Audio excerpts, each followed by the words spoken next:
The stars burned cold in the void as Commander Vrakthul stood on the bridge of his mighty warship. His 8-foot frame towered over the control panels, his black exoskeleton gleaming under the blue lights of the command center. Through the massive viewport, he watched another world die. The planet below had once been home to the Etherian Republic, a proud civilization of bird-like creatures who thought their advanced technology could protect them. They were wrong. Orange flames now covered their capital cities while Vorthak dropships landed in the ruins. Another species had fallen to the Imperium's unstoppable war machine. "Status report," Vrakthul commanded, his voice echoing through the bridge like grinding metal. Sub-Commander Kethmore approached with quick steps. "All resistance has ended, Commander. The planet is ours." Total time from first contact to surrender was 4 hours and 23 minutes. Vrakthul nodded slowly. It was always the same pattern. Every species they encountered followed the exact same path to defeat. First came the brave speeches about defending their homeworld. Then their fleets would charge forward with primitive weapons that barely scratched Vorthak's shields. Panic would follow when they realized how outmatched they were. Then came desperate attempts to negotiate, offering tribute and begging for mercy. Finally, complete surrender when they understood that resistance was hopeless. Another pathetic species, Vrakthul muttered to himself. The galaxy seemed to breed only weaklings. In 37 years of conquest, no civilization had ever surprised the Vorthak. No enemy had ever adapted to their tactics or found new ways to fight. Every battle was just mathematics, superior numbers and technology against inferior opponents. The Vorthak Imperium had conquered over 200 star systems using the same methods every time. Their ships were the size of small moons, powered by energy cores that could crack planets in half. Their plasma cannons could melt through any known armor. Their shields deflected every weapon the galaxy could throw at them. Most importantly, their tactical computers could predict enemy movements with perfect accuracy. Because every species fought the same way, the galaxy's greatest powers had all fallen within the first decade of the war. The crystalline Zelathi Federation lasted 6 months before their homeworld was turned to glass. The aquatic Merhai Republic tried to hide in the deep oceans of their waterworlds, but Vorthak thermal torpedoes boiled the seas until they surrendered. The insectoid Kithara Collective had the largest fleets in known space, but their swarm tactics were useless against Vorthak point defense systems. Smaller civilizations barely lasted weeks. Some surrendered immediately when they detected Vorthak ships approaching their systems. Others tried to evacuate their populations to distant worlds, but there was nowhere to run. The Imperium's expansion never stopped, never slowed, never showed mercy. Vrakthul had commanded fleets in over 50 campaigns. He had seen every type of defense the galaxy could devise. Energy shields, kinetic barriers, cloaking devices, experimental weapons, alliance fleets, last-stand fortresses. Nothing worked. The pattern was always identical. Initial contact, brief resistance, inevitable defeat. "Sir," reported the communications officer. "High Command is transmitting new target coordinates." Vrakthul activated the holographic display in the center of the bridge. A 3-dimensional star map appeared showing the current positions of all Vorthak fleets. Red dots marked conquered systems while blue indicators showed active campaigns. At the edge of the map, a new yellow marker blinked steadily. "Sol system," Kethmore read from his data tablet. "Preliminary scans indicate a young civilization that achieved faster-than-light travel only recently. They call themselves humans." Vrakthul studied the intelligence reports flowing across his screen. The humans appeared to be a typical developing species. Their technology was primitive by galactic standards.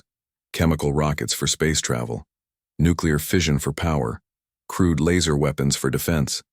Their largest spacecraft were smaller than Vorthak escort vessels. Their total military consisted of fewer than 50 combat ships scattered across multiple worlds. "How many systems do they control?" Vrakthul asked. "Only one, Commander. All their colonies are within their home system. They have not expanded beyond their star." This made the humans even more pathetic than most species the Vorthak encountered. Most civilizations at least managed to establish colonies in nearby star systems before the Imperium found them. The humans were still trapped in their birth system like children who had never left home. "Their defensive capabilities?" Vrakthul continued. Kethmore scrolled through more data. "Minimal, sir. Their largest warships mass less than our scout vessels. Energy output suggests they still use primitive fusion reactors. Weapons appear to be basic kinetic projectiles and low-powered directed energy beams. Vrakthul almost laughed. The humans were so far behind Vorthak technology that this would not even qualify as a battle. It would be an extermination. Their weapons could not penetrate Vorthak shields. Their ships could not outrun Vorthak interceptors. Their tactics would be predictable, because they had never fought a real war against advanced opponents. High Command has assigned this target to 3rd Fleet, Kethmore added. 12 dreadnoughts and 40 escort vessels under your direct command. The assignment was almost insulting. 3rd Fleet was powerful enough to conquer a dozen systems simultaneously. Sending such a force against one primitive planet was like using a planetary bombardment cannon to kill an insect. But Vrakthul understood the message. High Command wanted the humans eliminated quickly and completely, with no possibility of escape or resistance. Estimated time to pacification? Vrakthul asked. Analysis suggests complete victory within 3 hours of entering their system, Commander. Possibly less if they surrender immediately upon seeing our fleet. Vrakthul turned away from the display and walked to the great viewport. Below him, the former Etherian homeworld continued to burn. Smoke columns rose from 1,000 cities while Vorthak transports began the process of stripping the planet of useful resources. Within a month, this world would be just another mining facility in the Imperium's vast industrial network. Soon, the human homeworld would look exactly the same. Another species would join the long list of civilizations that had underestimated Vorthak power. Another planet would become another number in the Imperium's endless expansion. Prepare the fleet for immediate departure, Vrakthul commanded. Set course for Sol system. Maximum speed. Yes, Commander. Estimated arrival time is 7 standard days. As his massive warship turned away from the dying world, Vrakthul felt the familiar satisfaction of another successful conquest. The humans would follow the same pattern as every other species. Brief resistance, inevitable defeat, complete subjugation. In a week, humanity would be just another footnote in the Imperium's records. The commander had no way of knowing that he was about to encounter something completely different. Something that would change the course of galactic history forever. Dr. Lisa Kane stared at her computer screen in disbelief. The numbers made no sense.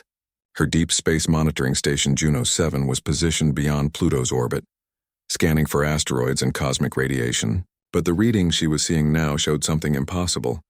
Run the scan again, she told her assistant, Dr. Mark Chen. These energy signatures can't be right. Mark typed commands into his console and shook his head. Same results, Lisa. Multiple contacts approaching from deep space. They're massive. Lisa felt her hand shake as she studied the data. Each contact was larger than Earth's biggest space stations. Their energy output was beyond anything human technology could produce. And there were dozens of them, moving in perfect formation toward the inner solar system. Get me Earth command immediately, Lisa ordered. Priority Alpha communication. Within minutes, Admiral Jack Morrison's weathered face appeared on the communication screen. The commander of Earth's Space Defense Forces looked tired, but his eyes sharpened when he saw Lisa's expression.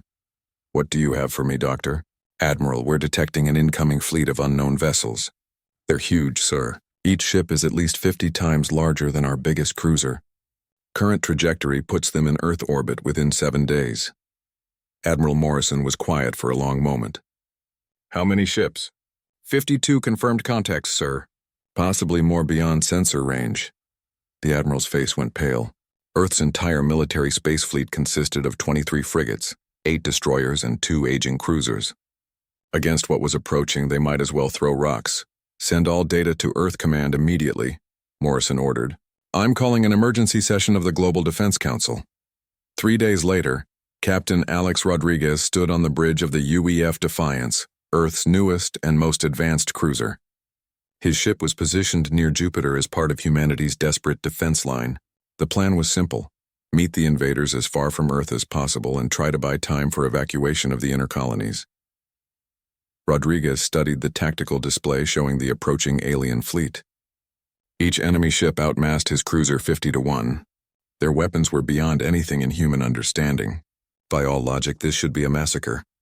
Sir, reported Lieutenant Maya Santos from the tactical station. We're receiving a transmission from the lead enemy vessel. Put it through, Rodriguez ordered. The bridge speakers crackled with an alien voice that somehow spoke perfect English. Primitive species of Sol 3. You will surrender all military assets immediately and prepare for subjugation. Resistance will result in the complete destruction of your civilization.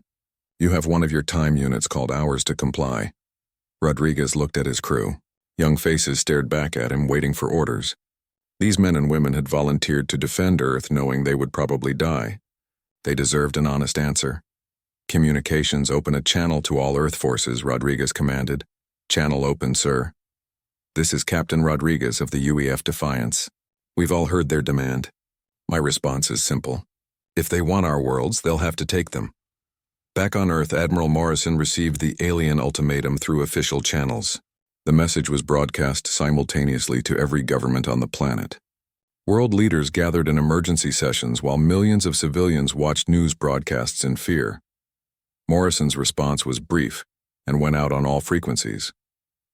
This is Admiral Jack Morrison of the United Earth Forces. We reject your ultimatum. Earth will never surrender. The alien reply came within minutes. Your defiance is noted and irrelevant. Prepare to be destroyed. The Battle of Jupiter's orbit began 18 minutes later. The Vorthak expected it to last 3. Captain Rodriguez watched the enemy formation approach on his tactical screen. 12 massive dreadnoughts supported by 40 smaller vessels. Each dreadnought was armed with weapons that could crack moons. Their shields could deflect anything humanity possessed. All ships, this is Rodriguez, he announced to the small Earth fleet. We can't match their firepower, so we won't try. Attack pattern Charlie 7, close to point-blank range and hit them with everything we have. Captain, that's suicide, Lieutenant Santos protested. Maybe, Rodriguez replied, but let's make them remember us. The UEF Defiance accelerated toward the enemy fleet at maximum burn. Behind her, the other Earth ships followed in a desperate charge that defied every rule of space combat.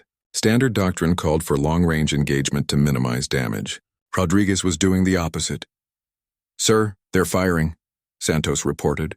Energy beams lanced through space, striking the advancing human ships. The destroyer UEF Guardian exploded in a ball of plasma. The frigate UEF Courage lost her engines and drifted helplessly. But the remaining ships kept coming. Weapons range in 30 seconds, Santos announced. Rodriguez gripped his command chair as enemy fire washed over his ship. The Defiance's shields collapsed immediately. Hull plating began to melt under the intense heat. Emergency alarms screamed throughout the vessel. All weapons fire at will, Rodriguez ordered. At point-blank range, the Defiance unleashed everything she had. Nuclear torpedoes streaked toward the nearest enemy ship. Particle beams carved glowing lines across alien armor. Kinetic penetrators slammed into shield generators at tremendous velocity. The human weapons, primitive by galactic standards, achieved something impossible. At close range, concentrated fire from multiple ships overwhelmed the enemy's defensive systems. A Vorthak escort vessel exploded as nuclear warheads breached its hull. A destroyer suffered critical damage when kinetic rounds punched through its shields. Rodriguez felt his ship dying around him. Life support was failing. The reactor was going critical. Half his crew was already dead. But they had proven something important. The aliens could bleed. Engineering, overload the reactor, Rodriguez commanded. Route all power to weapons. Sir, the radiation will kill everyone aboard, his chief engineer replied. Do it anyway. The Defiance's final salvo carved deep wounds in a Vorthak dreadnought before the human ship finally exploded. But Rodriguez had accomplished his mission. For the first time in decades, the Vorthak had taken casualties in the opening engagement of a campaign. Commander Vrakthol stood on his bridge, staring at the tactical display in confusion. The primitive human vessels should have surrendered when their shields failed. Instead, they had increased their aggression. Security footage from damaged Vorthak ships showed human crew members continuing to fight even after their vessels were crippled, using maintenance tools as weapons and attempting to board enemy ships through breached airlocks. Sir, reported Subcommander Kethmore, the human vessel's power signature actually increased after taking critical damage. Our sensors indicate they overloaded their own reactor to boost weapon output. That's impossible, Fractal replied. The radiation would kill the crew. Yes, sir. They did it anyway. News of the Defiance's destruction reached Earth within hours along with tactical data from the engagement. Instead of despair, the reaction surprised everyone, rage. Humans across the planet demanded action. Military recruitment centers were overwhelmed with volunteers. Industrial facilities began converting to weapons production. The aliens had expected humanity to follow the same pattern as every other species: initial resistance, followed by inevitable surrender. Instead, they had awakened something they did not understand, something that would change the course of the war forever. Commander Vrakthul studied the battle recordings for the 100th time. The human ship Defiance had been completely outmatched, but its crew had continued fighting long after any rational species would have surrendered. The tactical computer kept highlighting the same impossible data. The humans had overloaded their own reactor to increase weapon power, knowing it would kill them all. "Play the boarding footage again," Vrakthul ordered. Subcommander Kethmore activated the holographic display. Security cameras from the damaged Vorthak destroyer showed human crew members who had somehow survived their ship's destruction. They were using welding torches and maintenance tools as weapons, trying to cut through airlock doors. One human had been exposed to vacuum for over 2 minutes but was still attempting to plant an explosive device. They should have died from radiation poisoning within seconds of the reactor overload, Kethmore reported. Yet they continued fighting for nearly 10 minutes after the exposure. Vrakthul's tactical computers had no explanation for this behavior. Every other species in the galaxy followed predictable patterns. Self-preservation was the primary instinct. When faced with certain death, all rational beings surrendered or retreated. The humans had done neither. On Earth, Dr. Elizabeth Hayes worked frantically in her laboratory. The wreckage of destroyed Vorthak escort vessels had provided humanity with its first close look at alien technology. As Earth's leading xenobiologist, she was tasked with understanding how their weapons and defenses functioned. The shield generators operate on rotating frequency modulation, she explained to the Emergency Defense Council. It's incredibly sophisticated, but it follows a mathematical pattern. If we can predict the frequency changes, we can punch through their defenses. Admiral Morrison leaned forward in his chair. "How long do you need?" "Give me 72 hours and access to every physicist on the planet," Dr. Hayes replied. "I think we can build something that will surprise them." While scientists worked to crack alien technology, Admiral Morrison authorized the most desperate military project in human history. Operation Anvil would convert every available spacecraft into a weapon of war. Cargo haulers became missile platforms loaded with nuclear warheads. Passenger liners were stripped down and converted into troop transports. Mining ships from the asteroid belt were fitted with military-grade lasers and kinetic weapons. The plan was insane by any military standard. Civilian vessels were not designed for combat. Their crews were miners, traders, and transport pilots with no military training. Their weapons were improvised devices that might explode when fired. But Admiral Morrison had learned something important from the Battle of Jupiter. Conventional tactics would not work against the Vorthak. Captain Sarah Mitchell commanded the converted ore hauler Rising Sun, deep in the asteroid belt. Her ship had once carried tons of precious metals to Earth's orbital refineries. Now it bristled with mining charges repurposed as cluster, bombs and industrial lasers powerful enough to cut through ship. "Armor. Contact approaching from Vector. 77 Mark IV, reported her tactical officer, Lieutenant Tom Brady. "It's big, Captain." "Definitely alien." Mitchell studied her improvised weapons display. The Rising Sun was part of a flotilla of 37 converted mining vessels scattered throughout the asteroid belt. Their mission was simple: hit the enemy hard and make them pay for every mile of space. "Signal the fleet," Mitchell ordered. "Execute Plan Charlie. Use the asteroids for cover and hit them from every direction." The Vorthak's second wave consisted of 8 dreadnoughts and 20 escort vessels. Commander Tethrak expected to sweep through the asteroid belt unopposed. Intelligence reports indicated only scattered mining operations with no military value. The fleet moved in standard formation, confident that no threat existed in this region of empty space. The first indication of trouble came when massive explosions erupted around the lead dreadnought. Hidden mining charges planted on asteroids throughout the belt detonated simultaneously. The blast did no real damage to Vorthak shields, but they created a massive debris field that blocked sensors and disrupted communications. "What was that?" Tethrak demanded. "Unknown, Commander. Sensor readings are confused by debris." "Wait, I'm detecting multiple small contacts moving through the asteroid field." Before Tethrak could respond, beams of coherent light lanced out from hidden positions among the asteroids. Industrial cutting lasers, designed to slice through solid rock, struck Vorthak shields with surprising power. The beams were crude compared to military weapons, but there were dozens of them firing from different angles. "They're using the asteroids as cover," reported the tactical officer. "I count at least 30 vessels, but they keep disappearing behind rock formations." Mitchell piloted the rising sun through a gap between two massive asteroids, her ship's hull scraping against ancient stone. Behind her, the converted mining vessel Prospector's Dream launched a salvo of repurposed mining charges at a Vorthak escort ship. The explosions overwhelmed the alien's point defense systems and cracked its shield generators. "Direct hit on enemy contact 7, Brady reported with excitement.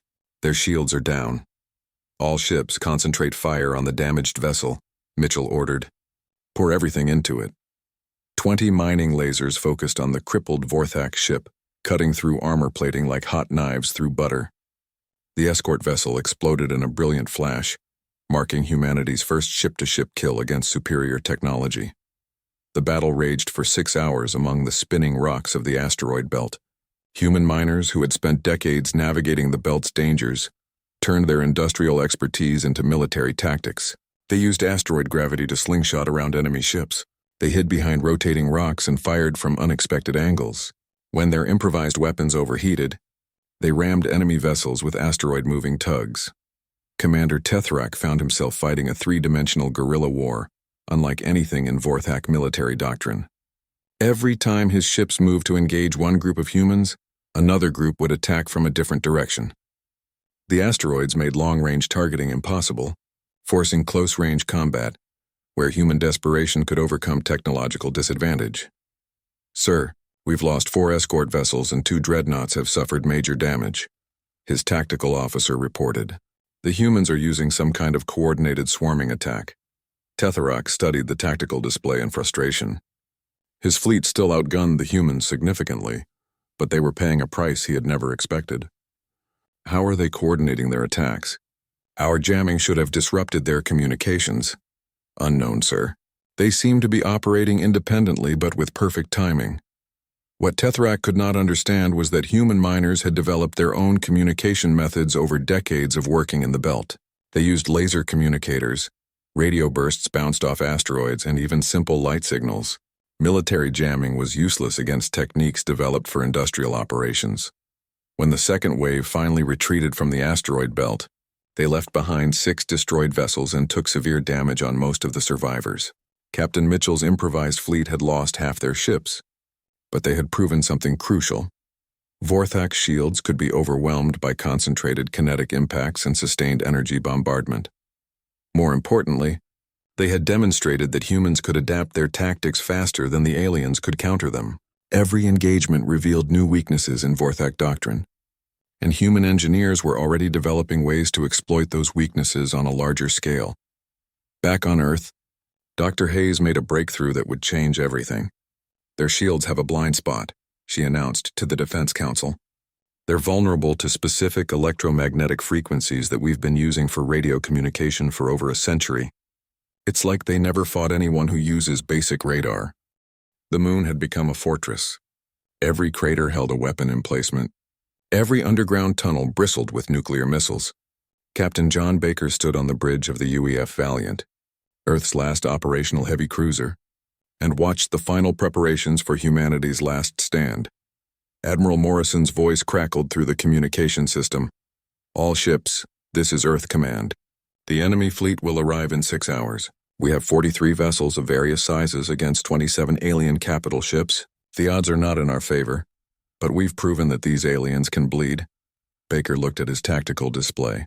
The human fleet was a mixture of military vessels, converted cargo ships, mining platforms, and passenger liners fitted with whatever weapons Earth's engineers could install. Most of his crew were volunteers who had never seen combat before the war began. "Sir," reported Lieutenant Amy Foster from the sensor station, "long-range scanners are detecting the incoming Vorthak fleet. Commander Vrakthul is leading them personally in his flagship." Baker nodded grimly. Intelligence reports indicated that Vrakthul was the Vorthak's most experienced commander, responsible for conquering over 50 star systems. The fact that he was coming to Sol personally meant the aliens were taking humanity seriously as a threat. On the lunar surface, Dr. Robert Kane worked frantically in the hidden command center, buried deep beneath the Sea of Tranquility. Project Lazarus was humanity's most desperate gambit. Thousands of mass drivers hidden across Earth and the Moon, capable of launching tungsten rods at significant fractions of light speed. Final systems check, Kane announced to his team. We only get one shot at this. If Project Lazarus fails, there's nothing left between the aliens and Earth.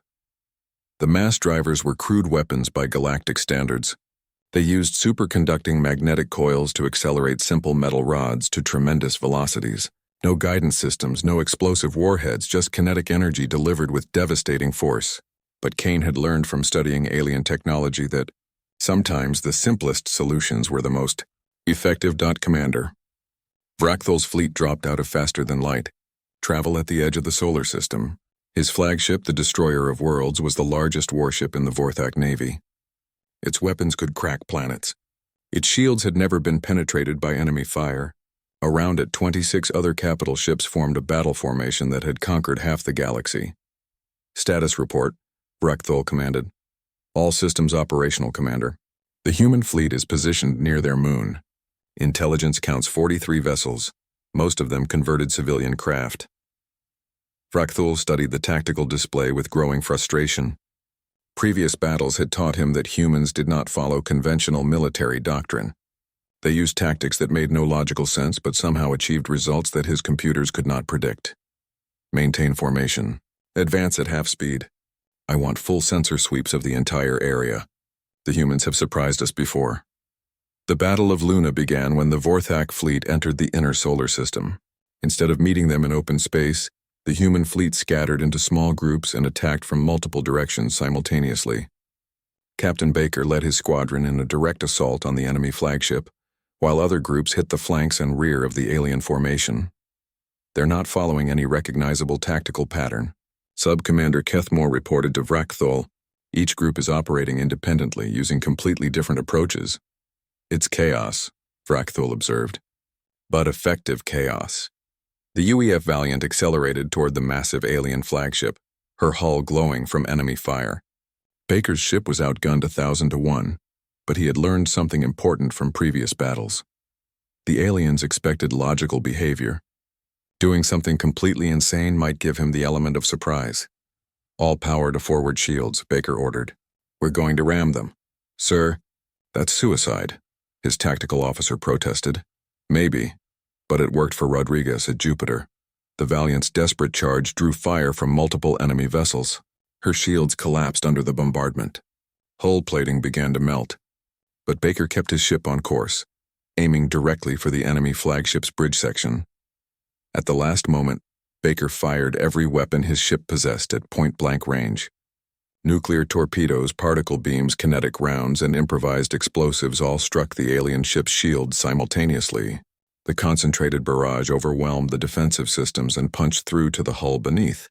The Valiant exploded against the enemy flagship's armor, but her sacrifice had achieved something remarkable. For the first time in Vorthak history, their most powerful warship had taken damage from a primitive opponent. Across the battlefield, similar scenes played out as human crews threw their ships against overwhelming odds. The converted cargo hauler New York rammed an alien destroyer, both ships exploding in a brilliant fireball. The mining platform Asteroid Queen used her industrial lasers to slice through an enemy escort vessel, before being destroyed by return fire. Sir, Kethmore reported with disbelief in his voice, we've lost 11 capital ships. Most of our remaining vessels have suffered significant damage. Vrakthul stared at the tactical display in shock. His technological superiority had been neutralized by human tactics he could not predict or counter. Every time he adapted to one approach, the humans employed something completely different. How is this possible? We outgunned them 100 to 1. They're not trying to match our firepower, Commander. They're using speed, surprise, and what appears to be complete disregard for their own survival. Before Vrakthul could respond, his sensors detected massive energy buildups across Earth's surface. What is that? Unknown energy signatures from the planet. Thousands of them, all activating simultaneously. Dr. Kane watched his displays as Project Lazarus came online. Across Earth's surface, hidden mass drivers emerged from underground silos and began their firing sequence. The tungsten rods they launched were simple projectiles, but they were fired from thousands of locations at the same time. For the Defiance, Kane whispered as he pressed the activation button. The bombardment that followed overwhelmed every defensive system the Vorthak possessed. Thousands of tungsten rods, each moving at tremendous velocity, struck the alien fleet from every angle. Point defense systems could not track so many targets. Shields designed to stop energy weapons were useless against simple kinetic impacts. Rakthul watched his fleet disintegrate under the barrage. Ships that had conquered star systems were torn apart by primitive projectiles, launched from a planet the Vorthak had dismissed as helpless. "All ships, emergency withdrawal," he commanded. "Retreat to the outer system." The surviving Vorthak vessels fled from the Sol system, leaving behind the wreckage of the most powerful fleet in their history. For the first time in decades, the unstoppable Vorthak war machine had been stopped. Earth had survived, but the cost was devastating. The human fleet was gone. Luna's surface was scarred by bombardment. Earth itself bore the marks of orbital combat. But humanity had proven something that would echo across the galaxy. The Vorthak could be defeated. Commander Vrakthul's report to the Imperium was brief. "Species designation human is not suitable for conventional conquest. Recommend immediate reclassification to maximum threat level." The wreckage floating around Earth told the story of humanity's victory. Pieces of Vorthak warships drifted alongside the remains of human vessels, a graveyard of metal and dreams in the cold vacuum of space. Captain Maria Santos, sole survivor of the destroyer UEF Defiance, piloted her small rescue shuttle through the debris field, searching for any other survivors. Her communication system crackled with reports from across the solar system. The Vorthak fleet had retreated, but Earth's defenders had paid a terrible price. Of the 43 ships that fought in the Battle of Luna, only 7 remained operational. The moon's surface was scarred with crater chains from orbital bombardment. Earth itself bore the marks of the war, with several major cities damaged by falling debris.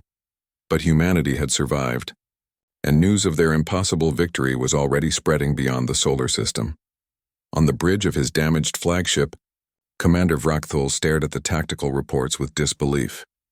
His fleet had lost 18 capital ships to a primitive species that should have been conquered in hours. The humans had used tactics that violated every principle of logical warfare, sacrificing themselves without hesitation to achieve victory. "Commander," Sub-Commander Kethamore reported quietly, "High Command is demanding a full explanation of our defeat." Vrakthul activated the communication system with reluctance.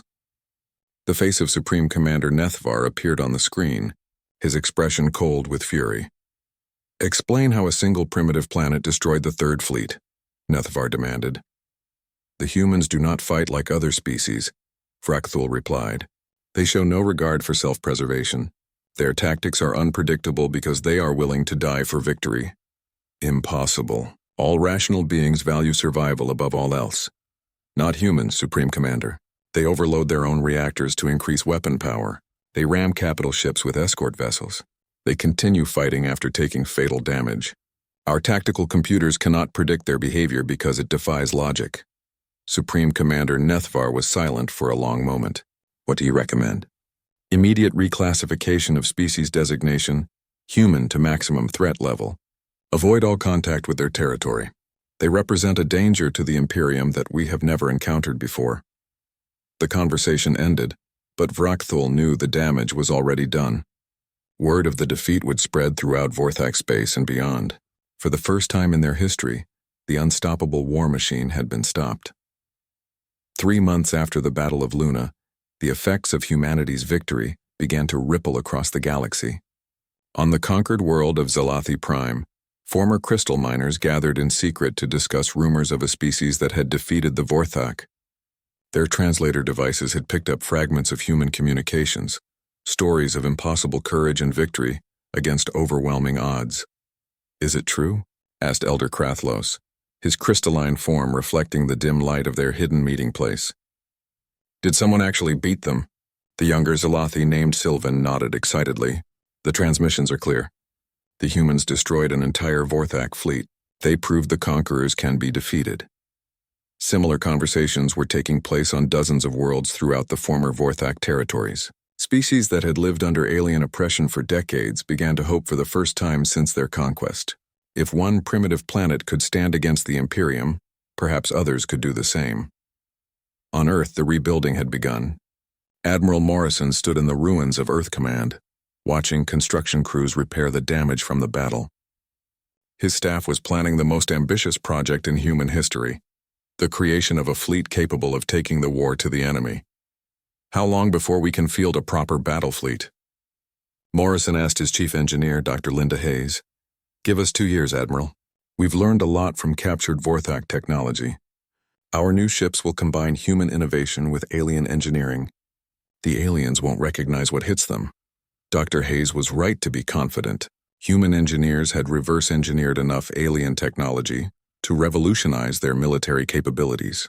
More importantly, they had identified fundamental weaknesses in Vorthak design philosophy that could be exploited on a galactic scale. Captain Maria Santos, now commanding the converted cargo vessel Defiance II, led covert missions to contact resistance movements on conquered worlds. Her ship carried weapons and supplies, but more importantly, it carried proof that the Vorthak could be defeated. On her latest mission to the former Merhai homeworld, Santos met with resistance leaders in an underwater cave system. The aquatic aliens listened with growing excitement as she described the Battle of Luna. You really destroyed their ships with simple metal rods? Asked Commander Reeftal, his gills fluttering with amazement. Thousands of them fired simultaneously, Santos confirmed. The aliens' defensive systems were designed to stop energy weapons and guided missiles. They never expected a barrage of unguided projectiles. Can you teach us to build these weapons? Santos smiled. That's exactly why I'm here. Across the galaxy, similar meetings were taking place. Human advisors worked with resistance cells, sharing tactical knowledge and weapon designs. The Vorthak had ruled through technological superiority, but humans were proving that innovation could overcome advanced technology. 2 years after the Battle of Luna, Earth launched its counterattack. Admiral Morrison stood on the bridge of the UEF Retribution, Earth's first dreadnought-class vessel built with hybrid human-alien technology. Around him, the greatest fleet in human history prepared for departure. The Allied fleet consisted of 47 human warships supported by vessels from a dozen liberated species. Each ship was armed with weapons that combined human creativity with alien engineering. More importantly, each crew fought with the knowledge that freedom was worth any sacrifice. All ships, this is Admiral Morrison, he announced to the fleet. For 37 years, the Vorthak have terrorized the galaxy. Today, we take the fight to them. For Earth, for freedom, for every species they've enslaved. The fleet jumped to Vorthak Prime, the Imperium's capital world. For the first time in their history, the Vorthak faced an attack on their home system. The battle was fierce, but the outcome was inevitable. Human tactical doctrine, combined with technologies from dozens of species, proved superior to Vorthak military might. The Vorthak Imperium fell within 18 months of the counterattack. Some Vorthak surrendered and integrated into the new galactic community. Others retreated to the rim, their empire reduced to isolated outposts. The galaxy was free. 5 years after first contact, Earth had become the center of a new galactic alliance based on cooperation rather than conquest. Former slave worlds rebuilt as free nations. Technology advanced through shared knowledge rather than stolen secrets. On Earth, a simple memorial honored those who had died defending humanity. The inscription read, "They thought we were weak because we were small. They thought we would surrender because we were outgunned. They learned the difference between submission and sacrifice."